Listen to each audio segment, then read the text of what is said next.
Today I'm going to be doing a more in-depth tutorial on how to make my salt bread because I've been getting a lot of questions and I thought this would be helpful. The dry ingredients are pretty self-explanatory. It's just bread flour, cake flour, salt, milk powder, sugar, and yeast. So I got all my dry ingredients in my bowl. Now we're going to use our cold water. So there's a few different reasons why it needs to be cold. The goal here is that you don't want the dough temp to exceed 78 degrees. When you knead your dough, it's going to increase the temp, so you counteract it by using cold water. There are a few different reasons why you don't want the dough temp to get too high. Your dough will probably rise too fast and overproof, which will then affect the flavor and structure of your dough. The second reason is that if you're kneading your dough and it starts to exceed like around 80 degrees Fahrenheit, the gluten will actually start to weaken. So no matter how much you knead, it's just like not going to come together and it's going to stay like a sticky blob. So if you've been struggling with your dough being too sticky, that could potentially be a reason. Now it's time to knead our dough. I honestly think this is the part that most people are having a hard time with.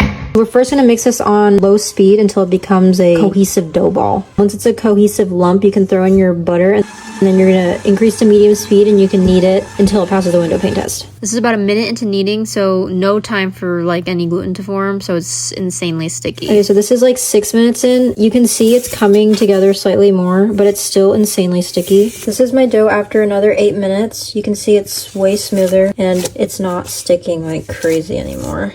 It's still tacky though.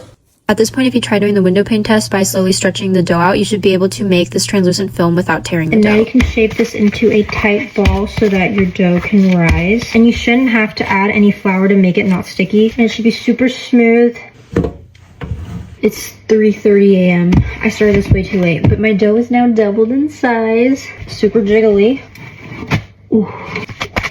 Now we're gonna weigh out 80-gram pieces. This is when I need my minion, but he's sleeping now. Now I'm gonna smooth all these into little balls, like that. Okay, so I rolled them all up, and now we're gonna let these bench rest for around 15 minutes so that the gluten can relax, and we'll be able to roll them out more easily when we're shaping them. While those bench rest, we're gonna cut up our butter sticks, and I cut each stick into 8 chunks. So you first want to roll it into a teardrop shape. You're gonna sort of tug downwards, and you're gonna put the rolling pin in the center, and then you're gonna roll it flat while slightly tugging down. And then you do the same with the top half and pull up while rolling it flat. This should look like a triangle, super long isosceles triangle. Put your stick of butter right at the top and you're gonna roll it down. You kind of want to tug and roll it down pretty tight. You want the tail end to be at the bottom of the roll. Now we have all our finished shaped rolls, and now I have to let that rise again until they're doubled in size, and then you'll be able to bake them.